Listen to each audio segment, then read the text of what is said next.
Equinox is one of the oldest nuking frames in the game, and she has been forgotten in my eyes, and in today's video I'm gonna be making an Equinox nuking build, destroying rooms, clearing rooms, and having a blast with this Warframe. So let's quickly get into the video.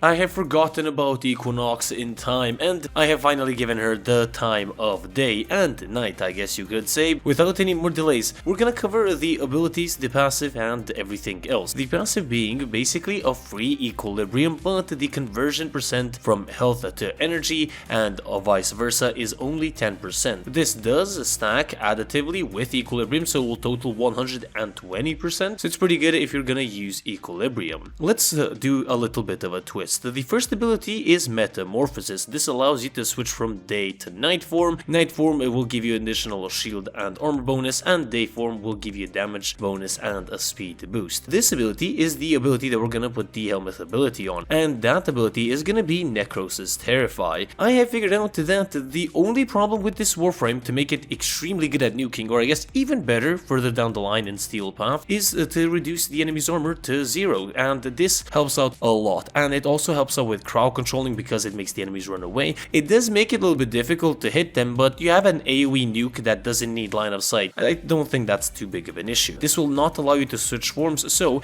put your emissive color to something white or gray, something like brighter than black basically, and you will have the day form because we are only focusing on the day form. Covering the night abilities real quick, the rest part of the second ability, in night form you put enemies to sleep. Pacify will reduce the incoming damage, and then Mend in your night form will heal your allies for each enemy killed. And now let's focus on the light side. We have the second ability, Rage. This gives enemies a damage vulnerability and also a speed boost. This is gonna be my spamming ability, Brief Respite ability, where we are gonna be utilizing shield game to survive alongside the Terrify as well. Provoke is our third ability. This will give us additional ability strength. If you use the Peaceful Provocation augment, this will give you even more. This will actually increase the cap of how much power strength you can get up to 80% with this, so this is a very nice to use. I personally do not use it, but you definitely can, and I'll tell you how. Moving on to the fourth ability, we have Maim. What Maim does is create a radius around you. This radius will proc slash, and it will also stagger enemies that walk into it. The further the enemies are away, the less damage you're gonna be doing. Whilst your ability is active, you kill enemies, you gather up damage,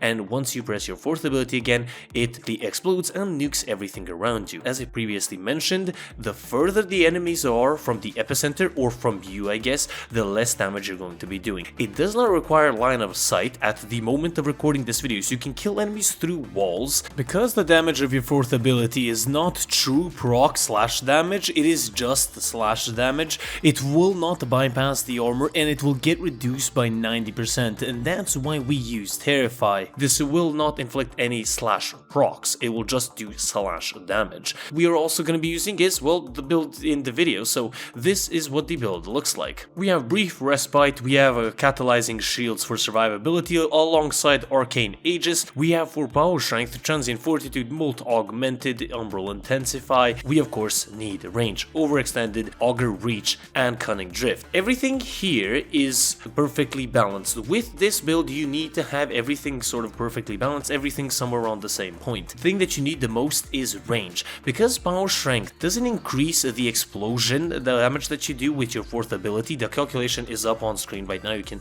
look at it there. It only calculates the damage that you've dealt to enemies inside of that circle, so it will only increase the actual tick damage that the fourth ability does, so that's why we don't focus on strength that much. The Archon Shards, we actually have a purple one. This is gonna give us additional 20% conversion rate, so this is gonna give us a total of 30%. Not the best thing in the world, but it is going to help out. We do also use Archon Stretch, as you have made notice, but we'll talk about that in just a little bit. We do have 2 for casting speed. Her casting speed is very slow. If you want to replace transient fortitude with the augment mod, you definitely can, but I would highly recommend you put 2 or 3 red Archon Shards, Tau Forged ones, on your Archon Shards shields instead of the purple one, and 1 for casting, because you need preferably 160 power strength, and you should be able to gain it through your abilities and also through your focus school, which is Madurai, power transfer, and sling strength, of course giving us casting speed and also power strength respectively. So these are going to be amazing. So you will be able to fully armor ship with your Terrify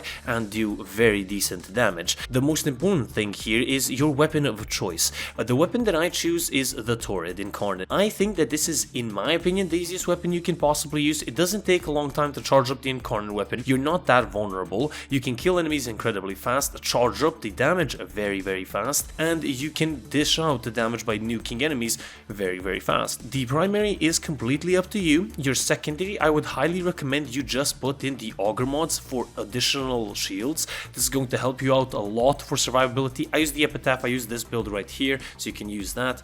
But your primary, Kuva Brahma, Fenmore, Felarx, whatever you like using and is good at killing enemies. Melee weapon of choice, same thing here. I used the Okina, but I never actually attacked any enemies. You basically just nuked them with your 4th ability. The companion of choice. Now this is a very important thing here because this is going to be your source of energy. We have the Panzer Vulpaphyla, applying of course viral with viral quills, Mishai Symbiosis saving our ass if we need help, and Seismic Bond will allow us to gain additional efficiency when our companion attacks enemies, Mystic Bond when the companion uses 5 abilities to cast the free ability, so that's going to be very nice as well. We gain and we can use Archon Stretch because of the claws. The claws build looks like this. Shocking Claws and Shock Collar are gonna help this out and activate and proc Archon Stretch. Yeah, works for now. I'm not sure if this is gonna stay in forever, so I will change it when this does happen. You might be wondering, how am I supposed to play this build? How am I supposed to nuke enemies? I'm trying this out and it doesn't work. All you need to do is have your 3rd ability active all the time.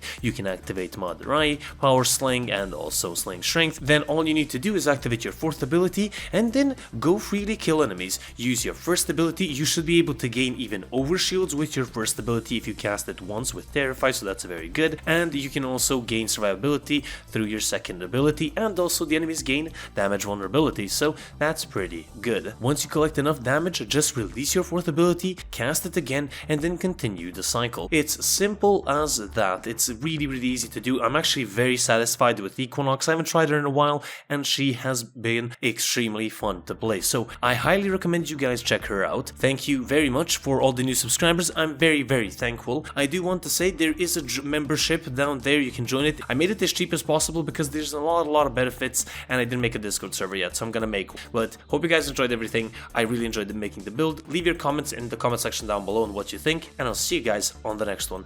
The Gaming Weasel over and out.